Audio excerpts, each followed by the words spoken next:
একটা সময় ছিল যখন আমি মাছের লেজ অনেক পছন্দ করতাম। বাড়িতে যখন মাছ রান্না হতো তখন আমি খুঁজে খুঁজে এই মাছের লেজ নিতাম, এত পছন্দ ছিল। কিন্তু এখন আমার এই মাছের লেজ খেতে ইচ্ছে করে না, কারণ বিয়ের পর কেউ এই মাছের লেজ খায় না, আমার একা একা খেতে হয়। আর এই কারণেই খেতে খেতে আমার অভুক্তি চলে আসছে, প্রিয় জিনিসটাও অপ্রিয় হয়ে গেছে। কিন্তু কি আর করার, এই মাছের লেজ তো আর ফেলে দেওয়া যাবে না। এই কারণে আমি একটা আইডিয়া বের করে ফেললাম যে একটা রেসিপি করে ফেলবো।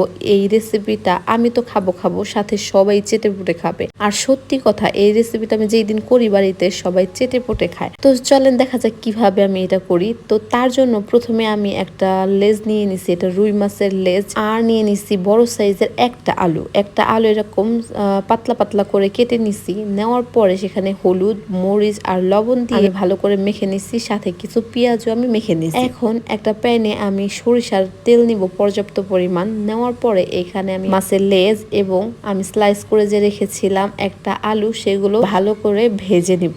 আলুগুলো কিন্তু আমি খুব বেশি মোটা মোটা করে কাটিনি, একটু পাতলা সাইজে করে কেটেছি যাতে করে তাড়াতাড়ি ভাজা হয়ে যায়। এরকম করে আমি সুন্দর করে উল্টে পাল্টে আলু এবং মাছগুলো ভেজে নেব। আলুগুলো যেহেতু আগে সিদ্ধ হয়ে গেছে, আগে আমি উঠিয়ে নিয়েছি। এবার এর মধ্যে মেখে রাখা সেই পেঁয়াজগুলো আর কিছু শুকনো মরিচ আমি এখানে দিয়ে দিলাম। এবার পেঁয়াজ আর কাঁচা মরিচগুলো আমি আধা করে ভেজে নেব। আধা আধা বলতে খুব বেশি কড়া করে ভাজবো না।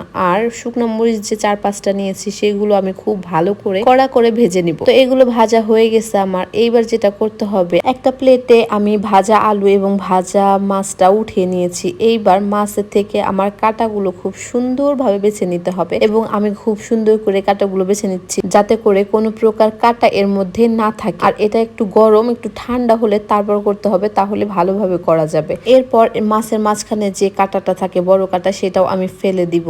এইবার যেটা করতে হবে, আবার একটু ভালো করে চেক করে নিলাম কোনো প্রকার কাঁটা আছে কিনা। তারপর 4-5টা শুকনো মরিচ ভেজে রেখেছিলাম, সেগুলো নিয়ে আমি ভালো করে লবণ দিয়ে ডলে নিচ্ছি। যেহেতু আমি লবণ আগে ভাজার মধ্যে দিয়েছিলাম, এই কারণে কিন্তু আমি লবণ একটু কম দিয়ে দিয়েছি। এবার এর মধ্যে আমি সে ভেজে রাখা পেঁয়াজ, কাঁচা মরিচটা শুকনো মরিচ ডলার সাথে ভালোভাবে মেখে নেব। আর এই সময়টা এত সুন্দর স্মেল বের হয়েছে কি বলবো। এই যে মাখাটা, এই মাখাটা দিয়ে মনে হয় 1 প্লেট ভাত অনায়াসেই খাওয়া যাবে। তো যাই হোক, এর মধ্যে আমি আলুগুলো ভালোভাবে স্ম্যাশ করে নিচ্ছি। এতক্ষণে কিন্তু ভেজে রাখা আলুগুলো একদমই ঠান্ডা হয়ে গেছে। এটা অবশ্যই ঠান্ডা হওয়ার পরেই করতে হবে, তা না হলে কিন্তু হাতে গরম লাগতে পারে। তো এরপর আমি ভালোভাবে আলুগুলো ডলে নিয়ে এর মধ্যে পেঁয়াজ দিয়ে ভালোভাবে মাখিয়ে নিব। এখন যেটা করব, মাছ যে আমি বেছে রেখেছিলাম সেই মাছ সহ আমি আলু সহ মিক্সড করব। আর হ্যাঁ, মাছের মধ্যে কিন্তু আমি মাছের চামড়াও দিয়ে দিয়েছি। এটা আবার কেউ ফেলে দিবেন না, মাছের চামড়া হাত দিয়ে ভালোভাবে ডলে ছাড়িয়ে নিতে হবে, তারপর এটার সাথে মিক্সড করতে হবে। তো এইভাবে আমি মাখিয়ে নেওয়ার পরে এর মধ্যে আমি এখন দিয়ে দেব কিছু ফ্রেশ ধনিয়া পাতা। এই ধনিয়া পাতা দেওয়ার পরে কিন্তু